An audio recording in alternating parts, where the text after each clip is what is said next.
लाभदायक असर अच्छा हो सकता है। आपका जो उमंग, क्लैरिटी देखकर दिल खुश हो गया। आपने अचानक क्या कही जाती वारंट इशू कर दिया, रात में 7:30 बजे जो है पूरा फोर्स आ जाता है, एक ईमानदार व्यक्ति को जेल की उसकी कोतवाली की सलाखों के अंदर डालने की कोशिश होने लगती है। तो जिनके खिलाफ हम मुहिम चला रहे हैं, जिनको हम बेनकाब कर रहे हैं, जिन भ्रष्टाचारियों को हम पूरे सत्ता और आवाम के सामने लेके आ रहे हैं, उनको तो आपने मुस्कुराने का मौका दे दिया। आपके बच्चों ने भी आपकी 2 कमियां बताई जी याद है? जी कुछ उस पर बोलेंगे? बिल्कुल बोलेंगे। अरे बिल्कुल सर, अपन 80 साल। अरे सर हम 53 के हैं और बीमार आदमी है सर। अच्छा, बीमार आदमी है। अच्छा, बीमार आदमी 90 के बराबर हो जाता है सर। बहुत तेज आदमी हो। ताले को जो पत्ता चाहिए वही गुजर देते। अब बोले गुरु मान के, ये हमारा जिंदगी भर का गुरु हो गया। प्रणाम, नमस्ते नमस्ते। मेरा नाम है भाई कमलानंद। मैं कभी आईएएस में था, कभी आर्मी में था, अभी 80 साल का हूँ और आजकल जीवन का मस्ती लेते लेते अपवादों का अभिनंदन, करने वालों से सीखो। जिन लोगों का ट्रैक रिकॉर्ड है अच्छाई का, बुराई का, चोरी का, भ्रष्टाचार का, भाषण का, लिखने का, उस पर काम करते हैं। मैं शॉर्ट में कहूँगा, ये समग्र चेतना हमारे पार्टनर है। समग्र चेतना का मतलब है होलिस्टिक कॉन्शियसनेस, और उसके साथ आता है समग्र चेतना के साथ संपूर्ण क्रांति, समग्र विकास, होलिस्टिक डेवलपमेंट। ये हमारे, इसलिए ये हमारा रिकॉर्ड कर रहे हैं मिश्रा जी, और इनका विषय है विकसित भारत। तो हमको कई चीजों पर प्रश्न उठाना है। विकसित क्या है, अविकसित क्या है, बैकवर्ड क्या है, बैकवर्ड क्या है, करप्ट क्या है, इनएफिशिएंट क्या है। हमारे बीच में हमारे गुप्ता जी है, एक फाइटर है। लड़ना और प्रश्न करना एक बहुत बड़ी चीज है। गौतम बुद्ध ने बोला था अपो दीपो भव, यानी अब अपना गुरु खुद बन, यानी प्रकाश बन। इसका मतलब प्रश्न कर, दिमाग लगा, अपना विश्लेषण कर। यही चीज गीता के 18वें अध्याय का 63वां श्लोक में है। अब वो क्या है आप देख लीजिए, मैं तो समय कम करने के लिए बोलूंगा। पत्रकारों का बहुत बड़ा रोल है, और अपनी 60 किताबें है, अभी 61वीं किताब आ रही है, उसमें एक हमारा मंच है पत्रकार प्रेरित पर्यावरणीय परिवर्तन। पत्रकार गांव गांव में, और उनके पास दिमाग है, लिखते हैं, उनकी पहचान है, उनको लोग बुलाते हैं, और कईयों को, अधिकतर को कोई बंधित तनख्वाह नहीं मिलती, लेकिन है पत्रकार, हिंदुस्तान टाइम्स का, इसका है, उसका, उसका है। हमारे 2 अभी प्रश्न है इमीडिएटली, फिर अपन और करेंगे। पहला प्रश्न ये है कि सिस्टम में करंट फिजिक्स के हिसाब से अगर करंट पैदा करना है तो आपको निगेटिव और पॉजिटिव दोनों चाहिए। केवल पॉजिटिव से नहीं होगा, निगेटिव से नहीं होगा। तो पहला पॉइंट आपका इस पर क्या विचार है कि सिस्टम को, समाज को, देश को, प्रजातंत्र को, गवर्नेंस को सुधारना है तो हमको पॉजिटिव एंड निगेटिव दोनों देना पड़ेगा। पॉइंट नंबर 1, इस पे आपका विचार दीजिए। चलो मैं दूसरा बाद में पूछ लूंगा, पहले इसी पर बोल दीजिए कि आपके ख्याल से व्यवस्था में बहुत गिरावट आई है, और दुर्भाग्य ये है कि कई प्रयासों के बावजूद, इतने पुलिस वाले आए, इतने जजेस बन गए, इतना अन्ना हजारे का आंदोलन चला, ये सबके बावजूद भ्रष्टाचार बढ़ा, लोग बोलते हैं। कार्यक्षमता बढ़ी, क्वालिटी ऑफ द वर्क, अभी कहाँ का ब्रिज गिर गया, गुजरात में बन रहा था, ब्रिज बन गया, 30 लोग मर गए। इसका मतलब हुआ ट्रांसपेरेंसी है, सोशल मीडिया है, हमारे लोग चिल्ला रहे हैं, क्वालिटी टेस्टिंग है। इस सब के बावजूद क्वालिटी अगर खराब हो रही है तो क्या हमको कहीं ना कहीं व्यवस्था में निगेटिव और पॉजिटिव ऐसे दोनों करंट देकर नया एनर्जी, नया जोश, नया भ्रष्टाचार मुक्त, नया प्रोफेशनल, नया शुद्ध वाला देना चाहिए, बनेगा क्या? इस पर आपका क्या विचार है? सबसे पहले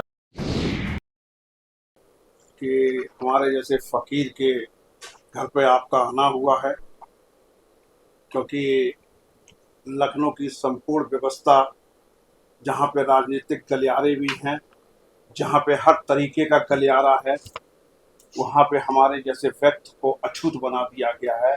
सिर्फ मेरा इतना दोष था कि मैंने समाज के बनाए हुए मानकों के अनुकूल काम करना शुरू किया, लेकिन व्यवस्था समाज के बनाए हुए मानकों के अनुकूल नहीं है। जैसा कि आपने बताया कि आप आईएएस अधिकारी रहे, मैं पत्रकार हूँ। ये जो सब अलग अलग सेक्टर में जो लोग काम करने आते हैं, कोई आईएएस बनता है, कोई वकील बनता है, कोई जज बनता है, कोई पत्रकार बनता है, कोई इंजीनियर बनता है, कोई डॉक्टर बनता है, लेकिन ये सारे लोग समाज से निकल के आते हैं। जब समाज कोलैप्स हो जाए तो भगवान से भी कामना करें कि व्यवस्था में सुधार हो जाए, सुधार नहीं हो सकता है। एक वक्त वो था जब एक बेटा पढ़ लिख के नौकरी पाता था या व्यवसाय करता था और उसकी शादी होने को होती थी, उसके कार्ड छपके आते थे, उसके माता पिता अपने बच्चे से कहते थे कि बेटा तुम्हारे छात्र जीवन में जो सबसे अच्छे शिक्षक रहे हों उनके चरणों में जाके अपने जीवन की शुरुआत करने का जो आपका प्रारंभिक चरण है, कार्ड है, उनको निमंत्रण उनके चरणों में रख के आई। और निश्चित तौर पर देखा जाता था उन बच्चों की शादी में शिक्षक अपने परिवार के साथ आशीर्वाद देने के लिए शादी में आते थे।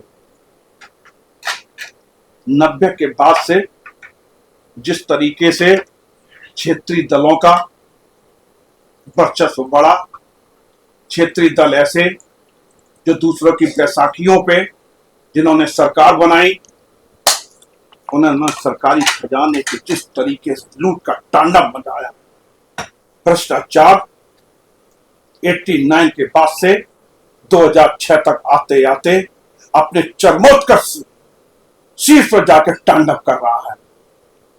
बेईमान गलत काम के लिए पैसे लिए जाते सुना जाता है, लेकिन आज वर्तमान परिस्थिति ये है कि सही काम कराने के लिए आपको पैसा देना होता है।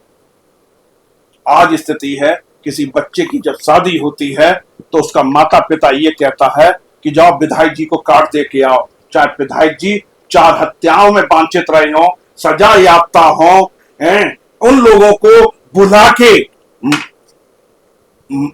जहां पे जयमाला पढ़नी होती है उन जगह पे वर वधू से, लड़के और लड़की से माता पिता पैर छुलवाते हैं। जब अपराधियों का इस तरीके से माता पिता अपने बच्चों से महिमा मंडन करने लगे तो समाज में कभी भी क्या कही जाती है, सुधार होने की संभावना शून्य रह जाती है। हो गया। मैं अपना प्रश्न फिर से रिपीट कर रहा हूं।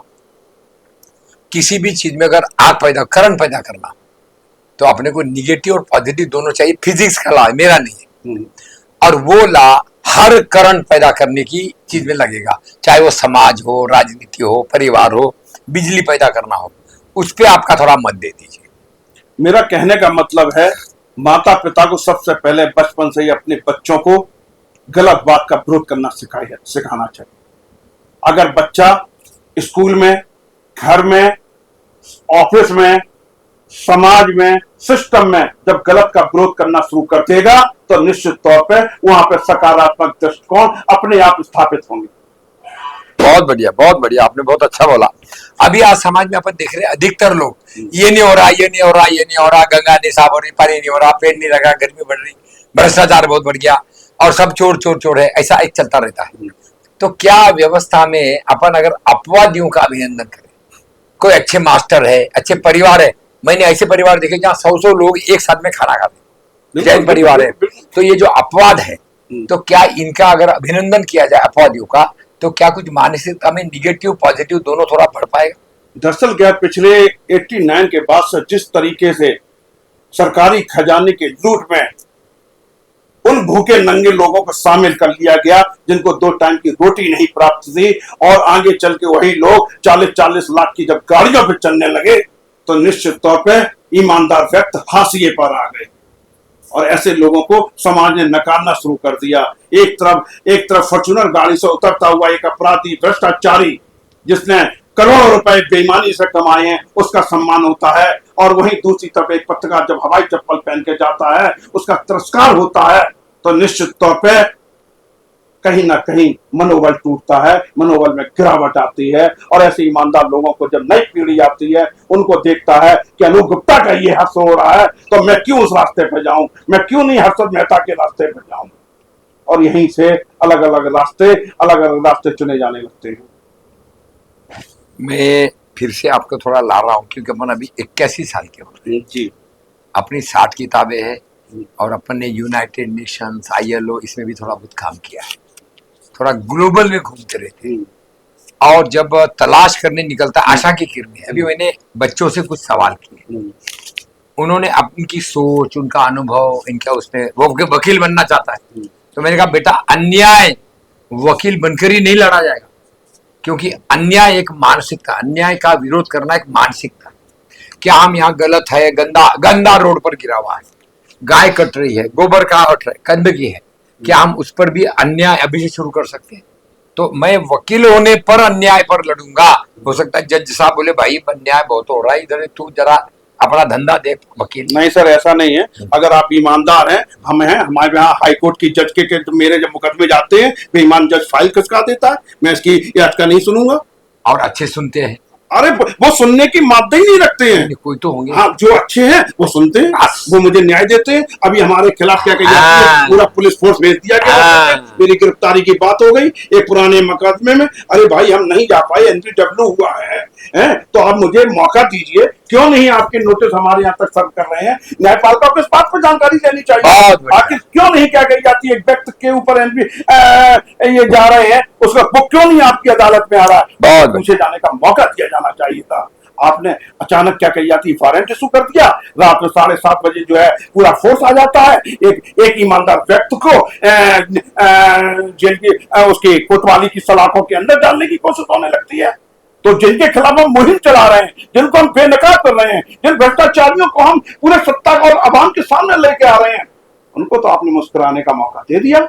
अगर मेरी क्षमताएं ना होती और मैं एक सलाखों के अंदर होता तो यहाँ पे देसी घी के लड्डू बांटने की व्यवस्था की जा रही थी, ऑर्डर दिए जाने लगे थे, पूरी सोशल मीडिया पे इस बात की हलचल पैदा कर दी गई थी। अनु गुप्ता को चारों तरफ से पुलिस ने घेर लिया है।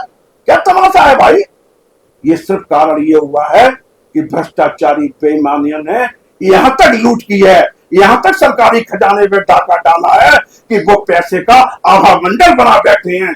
उस आभा मंडल से माता पिता प्रभावित होने लगे हैं और उन्होंने अपने बच्चों को गलत के खिलाफ बोलने के लिए शांत करा दिया है। एक पीढ़ी आगे से स्टेज पे आके खड़ी हो गई है। मैं आपसे पूरी तरह सहमत हूँ जी। आपके बच्चों ने भी आपकी 2 कमियां बताई थी। जी जी, याद है? जी। कुछ उस पर बोलेंगे? बिल्कुल बोलेंगे। बोलिए। जैसे हमारे बेटे ने कहा कि मैं एडवोकेट बनना चाहता हूं, आपने उससे सवाल किया क्यों बनना चाहते हो, तो उन्होंने कहा कि मैं गरीब किसानों के लिए काम करना चाहता हूँ, असहाय लाचार बेईमानों की आवाज बनना चाहता हूँ।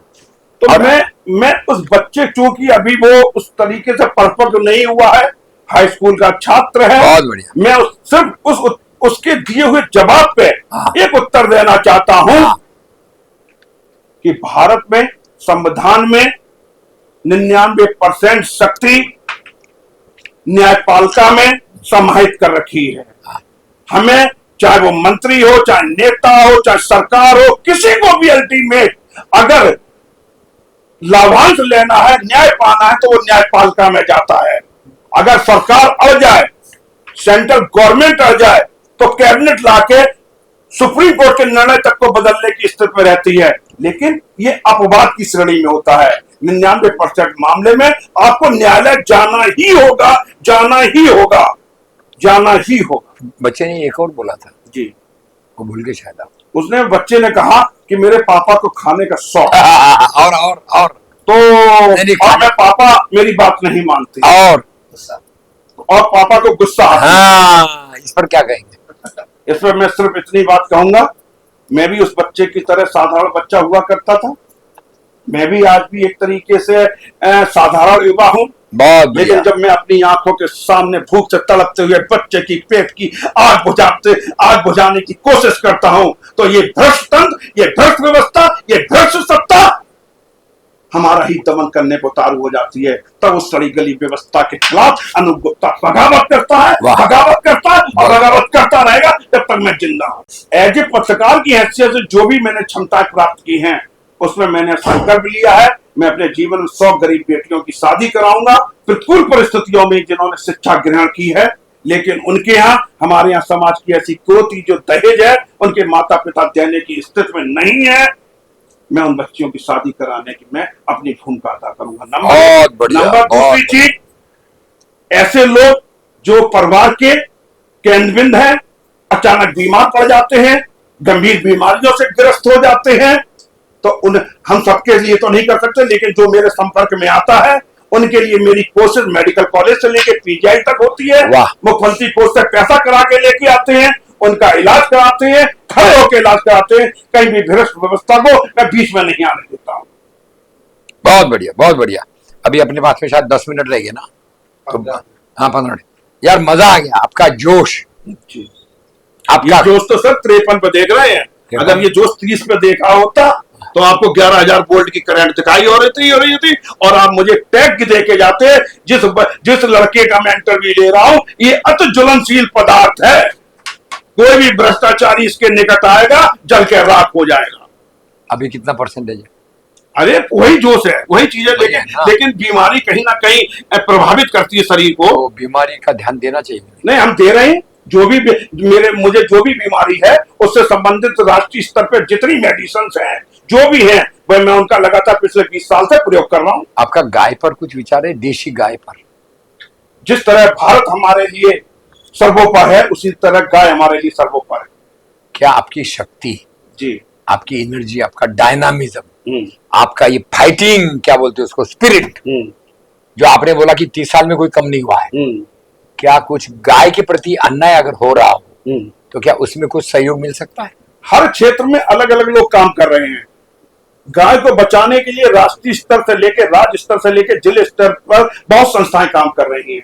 चूंकि मैं फुल टाइमर जर्नलिस्ट हूं, फुल टाइमर मैं इन्वेस्टिगेटिव जर्नलिस्ट हूं, मेरे पास समय का अभाव है, लेकिन ऐसी संस्थाएं अगर मेरे संपर्क में आती हैं जो गाय के लिए बचाने के लिए और उनको आगे कैसे वो हमारी अगली पीढ़ी को संरक्षण दे सकते हैं, उसके लिए अगर वो मेरे पास आते हैं निश्चित तौर पर मैं काम करूंगा। मैं वाइस चांसलर हूँ पंचगव्य विद्यापीठ कांचीपुरम चेन्नई जी।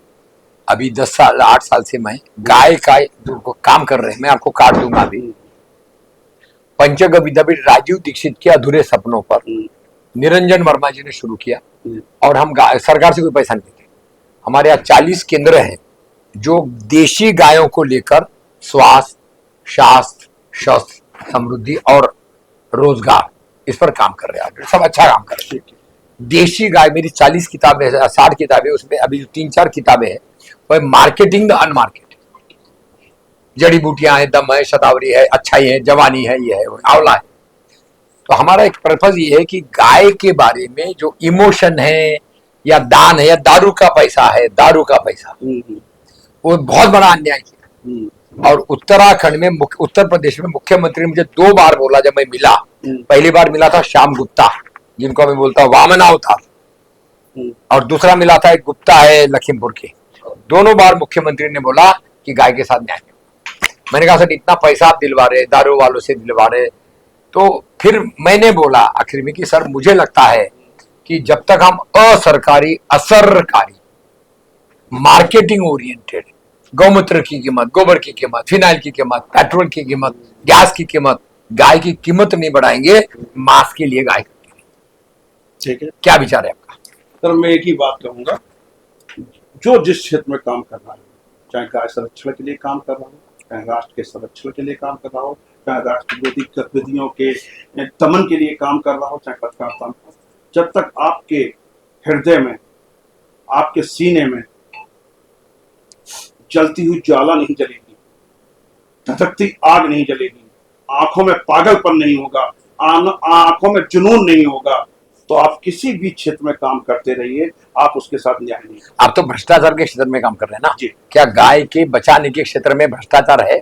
मैंने आपको बताया नहीं, अगर नहीं होता तो ये गाय कट कैसे रही है ना, और आपका लक्ष्य भ्रष्टाचार के खिलाफ जी। तो भ्रष्टाचार यहाँ पर भी है, गाय में भी। तो आप नहीं बोल सकते मेरा तो एरिया नहीं। मैंने किया काम सर, मैंने क्या किया थी, बरेली के बहुत बड़े स्लॉटर हाउस के अंदर घुस के व्यापारी बन के जाके स्टिंग करके लेके आया हूँ, और कैसे क्या कही जाती है, जितनी संख्या की मान्यता मिली हुई थी, परमिशन मिली हुई थी, उससे अधिक ट्रक लदे हुए गांव के मैंने देखे, और मैंने स्टोरी पब्लिक डोमेन में लेके आया। मैंने सरकार को लिखा कि ये इस स्लॉटर हाउस में गाय काटी जा रही है, राइट क्या? लेकिन सर मैंने कहा ना, मैं सिर्फ सड़े गले सिस्टम में जहां पे भी लीकेज है उनके लिए मैं काम कर रहा हूं, काम करता रहूंगा। लेकिन अन्य क्षेत्रों में जो लोग काम कर रहे हैं, अगर वो मेरे सामने इस तरीके के पिक्चर लेके आते हैं, दस्तावेज लेके आते हैं, वीडियो लेके आते हैं, निश्चित तौर पे मैं ये काम करूंगा, निश्चित तौर पे ये मैं तो आज मैं एक वीडियो लेकर आया हूं एज ए वाइस चांसलर पंचगव्य विद्यापीठ। जी देशी गाय, जी देशी बीज, जी देशी सोच, जी इनके साथ बड़ा अन्याय हो रहा है। ग्राम स्वराज पे अन्याय हो रहा है। ठीक है। क्या अपन मिलकर गाय को सेंटर में रखकर गाय को उसकी इज्जत मिले, गौमूत्र से, पेड़ से, पानी से, उसके लिए अनुकूल वातावरण मिले, क्या उसके लिए मिलकर लड़ सकते हैं या आप अकेले लड़ना चाहेंगे? मैं इस बात पर सर, मेरा अपना मत है, हर एक की अपनी जिम्मेदारी है।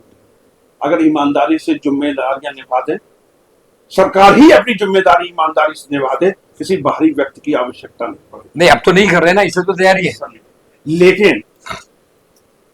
लेकिन उसके लिए क्या कही जाती है, जो जिस सेक्टर में काम कर रहा है, नहीं अपना सेक्टर तो उस सेक्टर में परफेक्शन के साथ काम करे, परफेक्शन के साथ परिणाम गुप्ता जी, अपना लड़ाई है भ्रष्टाचार, अपना लड़ाई अन्याय, अपनी लड़ाई है गरीब बच्चे, अपना लड़ाई है जो जो बेचारा उपेक्षित अन्याय हो रहा है। ये है ना, आपने माना गाय के साथ अन्याय हो रहा है ना, बिल्कुल है। तो क्यों नहीं अपन गाय को भी इस बेचारी के क्षेत्र में डालती हुई अपन मिलकर काम करें? ये मेरा मैं एक चीज स्पष्ट कर दूं यहाँ पे, अगर मैं पत्रकार ना होता, अगर मेरे पास पत्रकारिता का प्लेटफॉर्म नहीं होता, तो मैं एक लेखपाल के खिलाफ विरोध करने की स्थिति में नहीं थी।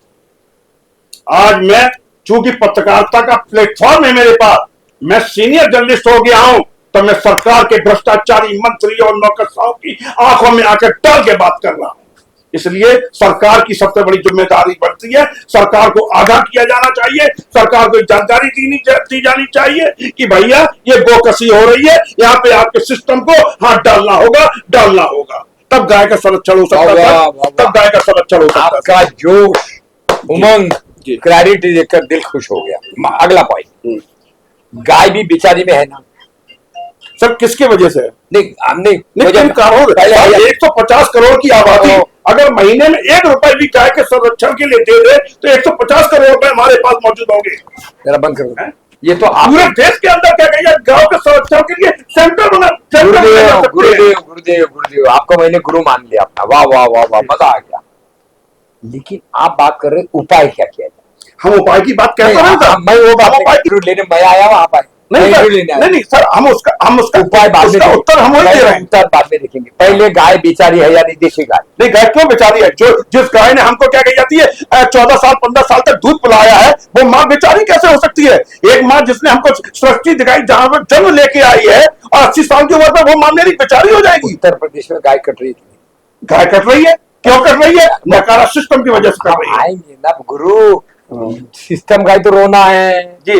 अपन क्यों घूम रहे 80 साल में सिस्टम को लेकर? जी, दिल में दर्द है जी, आपके दिल में भयंकर दर्द है जी, बच्चे के दिल में भयंकर दर्द है कि जी, आप उसकी नहीं सुन रहे? नहीं, हमने सुनी सर, सुनी क्या? उसने अपने परिपक्वता के हिसाब से जो उसे उत्तर दिया जाना चाहिए उसने दिया। मजा आ गया। लास्ट 2 पॉइंट्स जी। क्या आपको लगता है उत्तराखंड में अभी 30% लोग निर्विरोध, 20%, 2 जिला परिषद में 12 में से 2 निर्विरोध आ गए, ब्लॉक में आ गए, जिला परिषद में आ गए, गांव में आ गए? क्या निर्विरोध चुनाव आने से जो भ्रष्टाचार की जड़ है, चुनाव का खर्चा, क्या उस पर अंकुश लगाया जा सकता है? एक, निर्विरोध चुनाव, खर्चा नहीं करो, दारू नहीं पिलाना, मुर्गा नहीं बांटना, क्या उत्तराखंड अगर कर सकता है तो उत्तर प्रदेश में 5 महीने बाद पंचायतों के चुनाव होने, क्या इस अभियान को लीड करेगा गुप्ता जी? निर्विरोध की एक विस्तृत व्याख्या है। अगर किसी आईएएस की पत्नी अगर प्रत्याशी बनाई जाती है भारतीय जनता पार्टी को, उसको निर्विरोध चुना जाता है, मैं उसके खिलाफ में हूं। और वहीं समाज के अंतिम पायदान पे खड़ा हुआ कोई व्यक्ति या महिला, उसको कोई पार्टी, कोई रूलिंग पार्टी, कोई बड़ा राजनीतिक दल, अगर प्रत्याशी बनाता है, उसके समर्थन में अनु गुप्ता खड़ा मिलेगा।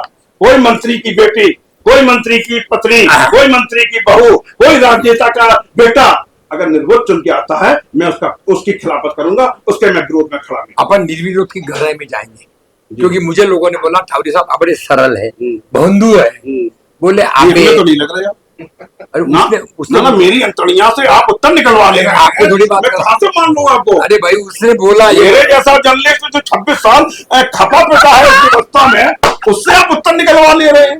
कहाँ निकल रहा है, उधर तो निकल ही नहीं रहा है। गला बैठ गया मेरा, देखो उधर कहाँ निकल रहा है, घुमा फिरा कर चल रहा है सब। ये मैंने कहा कि भाई देखो, आदमी जब उब जाता है, व्यवस्था उब गई, चुनाव चुनाव चुनाव, और हर बार चुनाव में खर्चा, और हर आदमी बाहर, क्यों नहीं एक राष्ट्र एक चुनाव का समर्थन किया जाना चाहिए। मैं उसी पे आ रहा हूँ। एक मिनट जरा इजाजत दे देंगे अपन। अरे बिल्कुल सर, बिल्कुल। अपन 80 साल। अरे सर हम 53 के हैं और बीमार आदमी हैं सर, अच्छा बीमार आदमी है। अच्छा, बीमार आदमी 90 के बराबर हो जाता है सर। वाह गुरु वाह, बहुत तेज आदमी हो। साले को जो पत्ता चाहिए वही घुसेड़ देते, अब बोले बीमार गुरु मान के, ये हमारा जिंदगी भर का गुरु हो गया अभी।